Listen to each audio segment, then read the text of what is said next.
past couple weeks poring over this manifesto, and I think I've got a pretty good handle on it. These guys really, really hate immigrants and pronouns, and they love local control. Well, unless the locality wants to let women control their own bodies, or treat undocumented immigrants like human beings, or be nice to gay and trans kids. Also, they're really mad about porn. The introduction refers to 4 broad fronts that will decide America's future.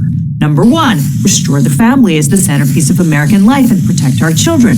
Number 2, dismantle the administrative state and return self-governance to the American people. Number 3, defend our nation's sovereignty, borders, and bounty against global threats. Number 4, secure our God-given individual rights to live freely, what our Constitution calls the blessings of liberty. What makes these 4 pieces of the conservative promise so valuable to the next president is that they cut through superficial distractions and focus on the moral and foundational challenges America faces at this moment of history.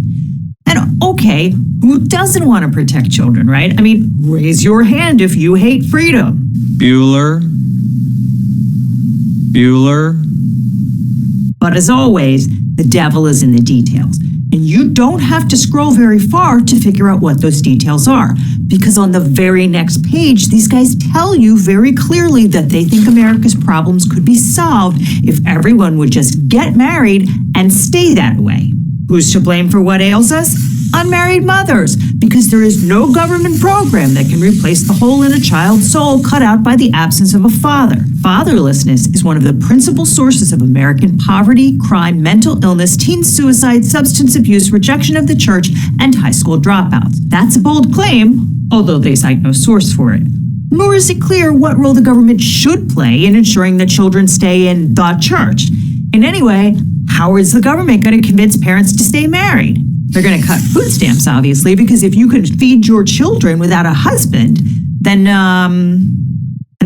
they're going to delete the terms sexual orientation and gender identity, diversity, equity, and inclusion, DEI, gender equality, gender equity, gender awareness, gender sensitive, abortion, reproductive health, reproductive rights, and any other term used to deprive Americans of their First Amendment rights from every federal rule, agency regulation, contract, grant regulation, and piece of legislation that exists. After that, they'll outlaw porn. And then they're going to ban abortion nationwide and deport 20 million undocumented people, and then we'll all live happily married ever after.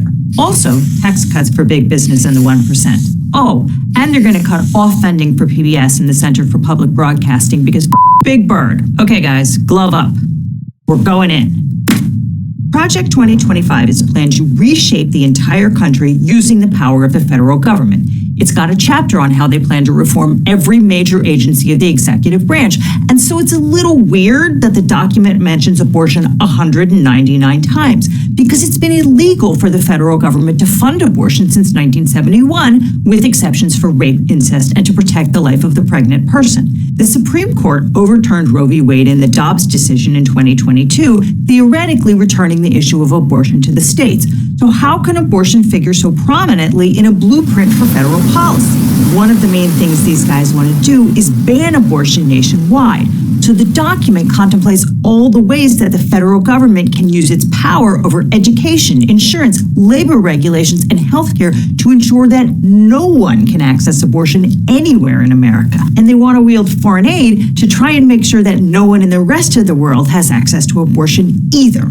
As with most of Project 2025, the chapter on their plans for the Department of Health and Human Services was written by a Trump administration alum. In this case, Roger Severino, who worked at the Justice Department under Donald Trump. He believes that we should eliminate the HHS Reproductive Health Care Access Task Force and install a pro-life task force to ensure that all of the department's divisions seek to use their authority to promote the life and health of women and their unborn children. Additionally, HHS should return to being known as the Department of Life by explicitly rejecting the notion that abortion is healthcare. Abortion is a complicated issue. People of good faith can disagree here. But the problem with Project 2025 is that it pretends the issue is not complicated. Even states like Texas, which ban abortion completely, have a provision in the law providing an exception to protect the life and health of the mother. Because in fact, some women will die or suffer grave health consequences if they cannot access abortion.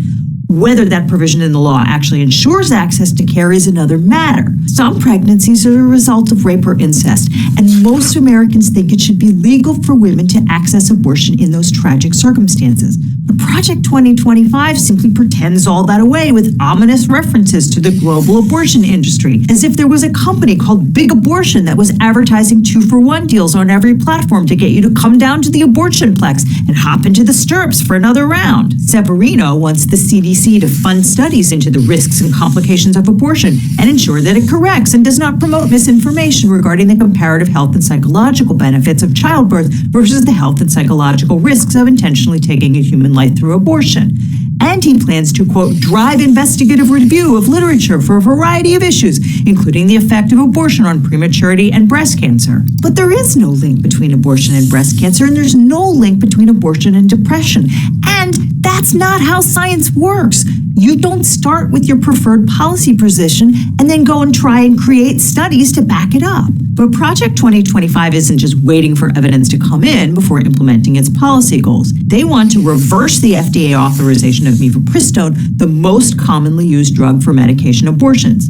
They claim that it's untested and unsafe, despite the fact that it was approved in America in 2000 and has been in use in France since the 80s. They want to ban mailing mifepristone across state lines under the Comstock Act, which, okay, more on that in a second. Project 2025 wants the federal government to discourage abortion tourism, by which they mean they intend to stop women in states which ban abortion from crossing state lines to get the care they need. They also want to block any federal money going to organizations like Planned Parenthood, which provides both abortion care and a whole array of other health services. So if you want to be screened for breast or cervical cancer at Planned Parenthood, well, you are just out of luck.